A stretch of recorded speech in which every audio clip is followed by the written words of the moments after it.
After the War by Reinaeiry, probably butchered that, is a fan-made music video about the relationship between Catra and Adora from the Netflix show She-Ra and the Princess of Power. Set during the aftermath of the final episode, hence the name After the War. If you haven't seen She-Ra yet, and have a Netflix account, then go do that. The show has like 5 seasons and is finished. There will be spoilers here as I'll be referencing a lot of events from the show. Okay, now without further ado. This is a letter to the girl I was before. Things will get better. You'll be safe in a place you matter. I know how it feels right now, but you'll make it through somehow. I know you're misunderstood, but do what's right and do what's good. This first section is sung by Catra, and I don't say that because the video subtitles literally says it is. The composition is indication enough. It's clear that this is her speaking to her past self, someone who felt abandoned by her childhood friend Adora and shoved away any attempts at connections from this bad experience. Catra here is saying that things are terrible now for you, and really of her own accord, but persevere, because it's not always going to be bad. Don't follow the self-destructive path you've been, and do the right thing, and be good. You'll make it through this. Like, have you ever been through a hard time where you wish there was just someone there to give you some encouraging or comforting words? Someone who knows what's going on? That's what this segment feels like. Catra trying to reassure her past self. I used to dream of you next to me,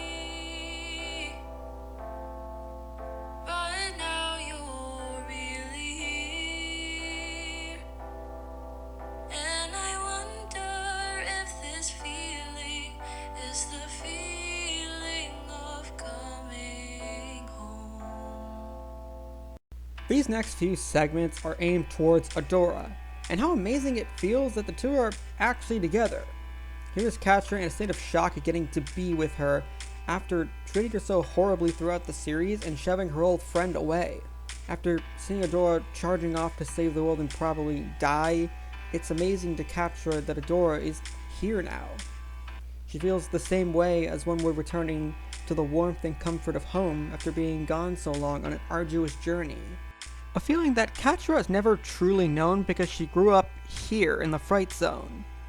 The next thing I know, it's after the war, and you're next to me, hand in my hand, together we'll stand under the stars.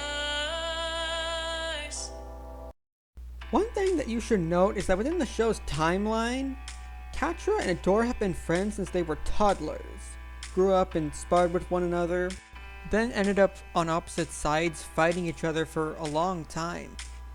Catra genuinely thought there was no more her and Adora anymore, and at one point was ready to just die to just do something right in her life because she felt there was no possible chance of reconciliation. But at the end of it all, she is with Adora, and at last gets a happy ending. Oh, how I wish I never doubted you, but we'll fix this together, hand in my hand, together we'll stand under the stars.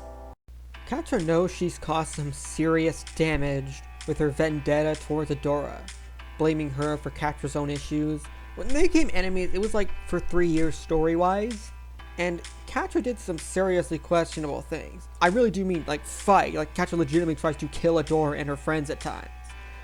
After everything she's been through, Catra now sees the flaw in tossing all her pain onto Adora, and now she only wants to fix the damage, repair what she's done, be with her. This is a letter to the girl I was before. You'll find that destiny is not set in stone, is yours to own. We now switch over to Adora, and like the Catra section, it starts off with her speaking to her past self here. Throughout the series, Ghidorah has had issues with destiny. It is Ghidorah's job to protect the world. It is Ghidorah's job to save everyone from harm and be the hero. It is Ghidorah's job to be the trigger for a planet-sized bomb. Yeah, if you're this far in the video without having watched the show yet, you only have yourself to blame for that. Point is, Ghidorah was constantly told through most of the series that she has to follow some predetermined destiny. But that's not really what she wants out of life, and that's the message she's trying to convey to her past self. I know how it feels right now, but you'll make it through somehow. Learn to take and not just give. The life you have is yours to live. Ghidorah learned that her time on Etheria was to fulfill some long-dead function above all else, and has been lied to by two sides she once held in high regards. Throughout the series, she hasn't lost this idea of having a destiny to save the world, even if it is her choice now, and to her personal detriment. But again, a life of sacrifice is not something she truly wants. But the feeling of responsibility was too great for her to ignore, so she kept on giving herself out to others, sacrificing her own well-being without a second thought. Selfless, sure, but it's damaging to Ghidorah. This is her affirmation that this is your life. Live it how you want to. Don't hand yourself out to others regardless of personal cost. I used to dream of you next to me,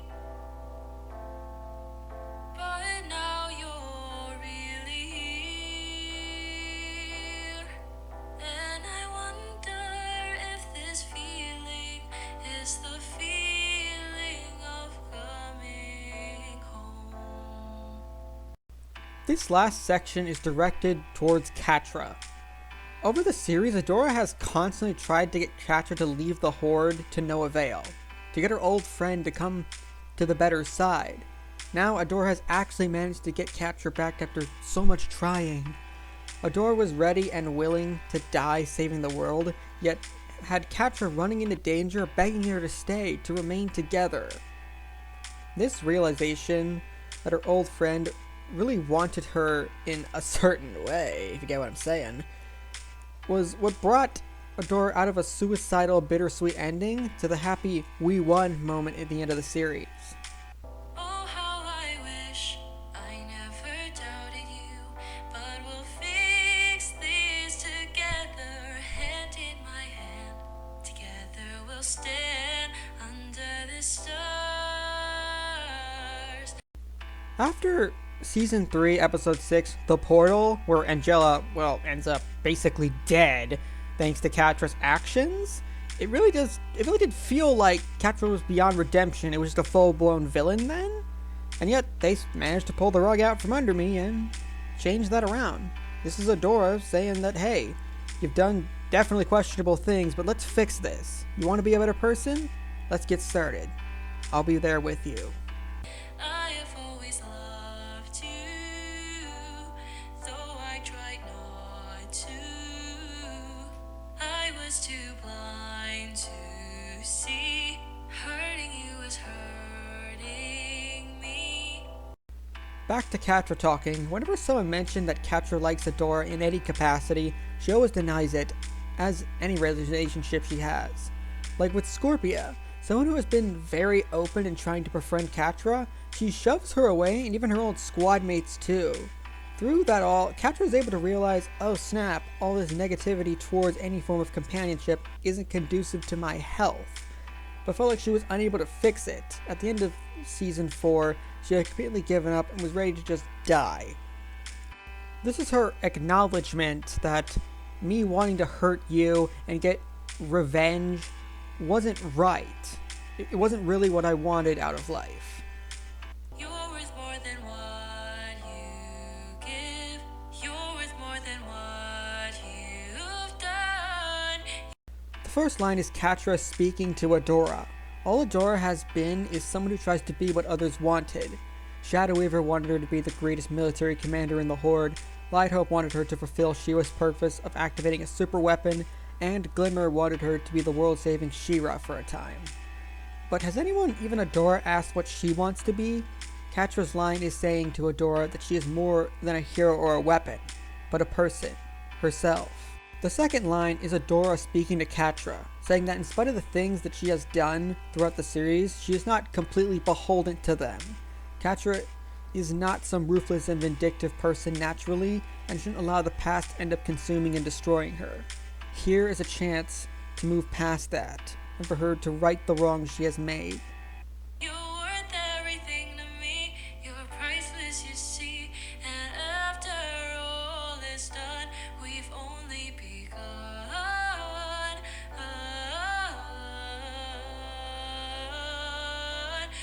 This is a duet between the two, and not because the subtitles of the video literally gives that away. It's because of these three lines can be used by either of them to describe the other. They were and still are close to one another. Coming together was the final combination of their relationship, with their conflict being a terrible barrier that caused damage to them both. Although the final episode showed that their journey is not quite over yet, and a new quest has begun even after the war is over.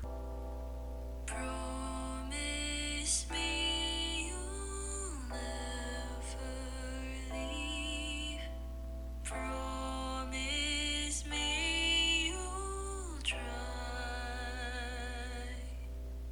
The first line is from Katra to Adora. She wants Adora to reaffirm the promise they made when they were toddlers, for Adora not to run off and sacrifice herself to everyone, but to be there, happy with her. The second line is from Adora to Katra, who just wants Katra to try and be a better person, to show the good side that Adora knows is there and wants to come out. Promise me a life with you together after the war.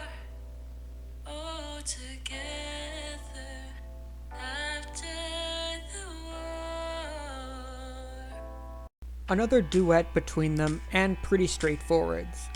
It's them saying that now that the fighting is over, to just be there for the other, to create a new life with one another, where they can both put the past behind them and just be happy for a change. So that was my take on After the War by Reinaeiry. I really love this song as well as the other She-Ra music videos they made, so please check them out. If you like this video and would like to see more, hit that like button and check out my channel, hit the subscribe button, then the real subscribe button for more content to come.